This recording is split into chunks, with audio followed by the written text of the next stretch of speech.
Sige ba, basta libre mo ah.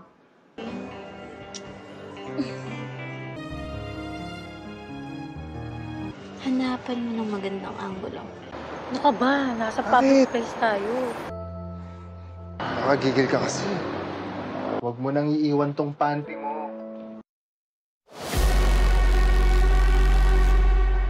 Isang araw dumating si Athena sa bahay ng nobyo niyang si Axel. Kasunod inaya siya ni Axel na kainin ang kanyang pasalubong na tahong, ngunit tumanggi si Athena dahil may trabaho siya. Ngunit sa bandang huli, pumayag din siya. At habang abala si Axel sa pagsipsip ng tahong ni Athena, biglang pumatok ang ama ni Axel, kaya nagmadali silang nag-ayos. At sa trabaho ni Athena, dahil naputol ang kanilang lambingan kanina, tinawagan siya ni Axel upang ipagpatuloy ang kanilang usapan. Habang abala si Axel sa kanyang embutido, kinagabihan, nakipagkita si Axel sa mga dating kaklase. Habang inaakit siya ng ex niyang si Jel, dumating si Athena at nainis. Nag-usap ang grupo tungkol sa trabaho nang biglang dumating si Justin, ex ni Athena. Binigyan niya si Athena ng barbecue at napag-usapan nila ang nakaraan. Nagalit si Axel at sarkastikong sinabi, "Bakit hindi na lang kayo magkabalikan?" Dahil sa inasta ni Axel, nagpasya ang lahat na umuwi. Nagalit si Athena, kaya humingi ng tawad si Axel. Ipinaliwanag na nagselos lang siya. Agad naman siyang pinatawad ni Athena at nauwi ang dalawa sa mainit na bardagulan. Sana all. At pagkatapos maligo, tinawagan si Axel ni Jel at inamin na gusto pa rin niya ito. Tumanggi si Axel at sinabing mahal niya si Athena, ngunit biglang nagpakita si Jel ng mapang-akit na bahagi ng kanyang dalawang bulkang mayon sa video call. Sa kabila ng pagtutol, nadala si Axel at nauwi sila sa pagpapainit habang nasa video call. Kinabukasan, pumunta ang dalawa sa spa para magpamasahe. Bago pumasok, tinapik ni Axel ang likod ni Athena at sinabing nakakabighani siya. Pagkatapos ng masahe, pumasok si Axel sa kwarto ni Athena at nagbardagulan sila. Sa kalagitnaan, biglang pumasok ang empleyado, nagulat at sinabing bawal ang ginagawa nila. Sinabihan silang umalis, kundi tatawag siya ng pulis. Paglabas nila, inis na pinuna ni Athena ang hilig ni Axel sa bardagulan kahit saan.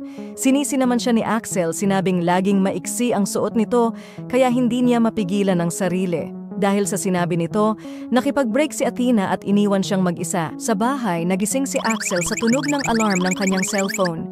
Nang makita ang wallpaper ni Athena, nakaramdam siya ng labis na pangungulila. Tinawagan niya ito, ngunit hindi sinagot ni Athena dahil desidido na siyang umiwas at tuluyan ng mag-move on. Sa huli, nagpasya si Athena na lumipat ng clinic para sa bagong simula. Sa bagong clinic, nakilala ni Athena ang nurse na si Francis at nagsabay silang mag-break time. Samantala, ilang linggo nang nag-aalala si Axel dahil hindi niya mahanap o makontak si Athena. At sa inis, ipinost niya ang larawan ni Athena na may caption na "Wanted Girlfriend" at tinuring itong missing person. Kasunod, tinawagan si Axel ng kaibigan at pinayuhan na ang relasyon ay hindi lamang tungkol sa pagsipsip ng kohol.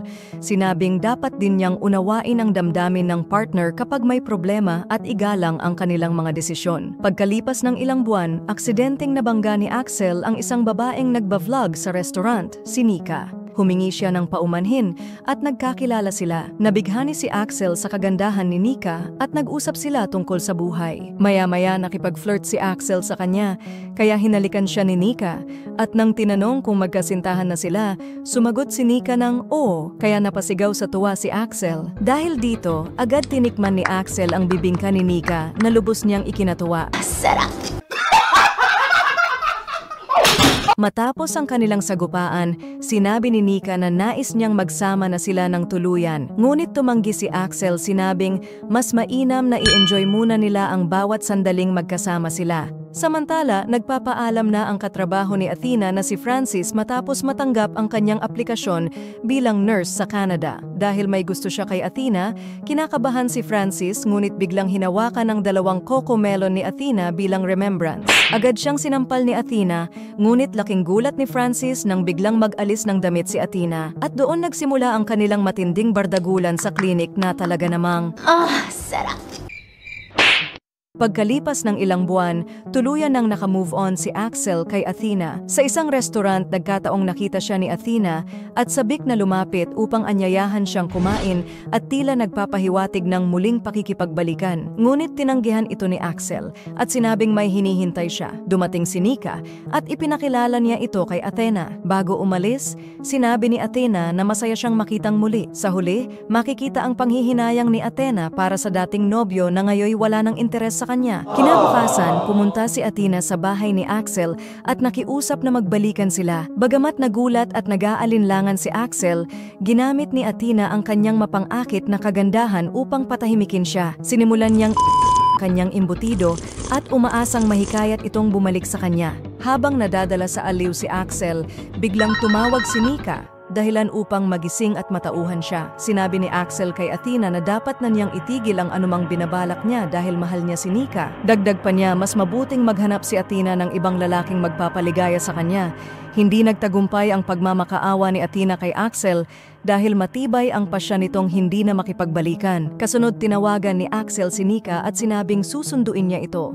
Ngunit bago pa siya makarating sa kalsada, nabangga siya ng isang mabilis na paparating na truck. Pagkagising ni Axel sa ospital, sinubukan niyang tawagan si Nika ngunit hindi niya makontak dahil nakablock na siya at tila iniwan na dahil sa aksidenteng nangyari. Dumating naman si Athena upang alagaan siya at ipinaalam sa doktor na nasa probinsya ang ama ni Axel, kaya siya na muna ang mag-aasikaso sa kanya. Pagbalik nila sa bahay, inalagaan ni Athena si Axel habang hinihintay ang kanyang ama mula sa probinsya.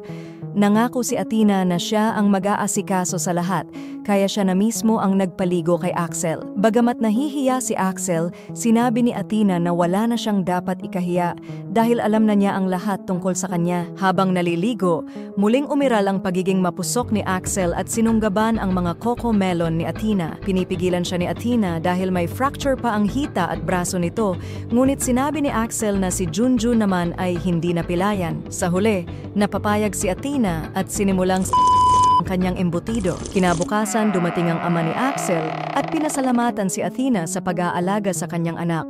Sinabi ni Athena na masaya siya sa ginagawa niya at nangakong sasamahan si Axel hanggang sa tuluyang gumaling.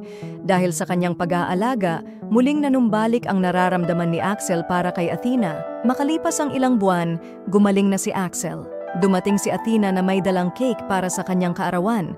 Tinanong niya si Axel kung ano na ang update sa wanted girlfriend post nito at kung may nahanap na siya. Sagot ni Axel, hindi na siya missing person dahil nasa harapan na niya ang kanyang hinahanap. Nauwi ang usapan sa pagpapahid ng cake sa kanilang mga katawan na humantong sa isang mainit na tagpo.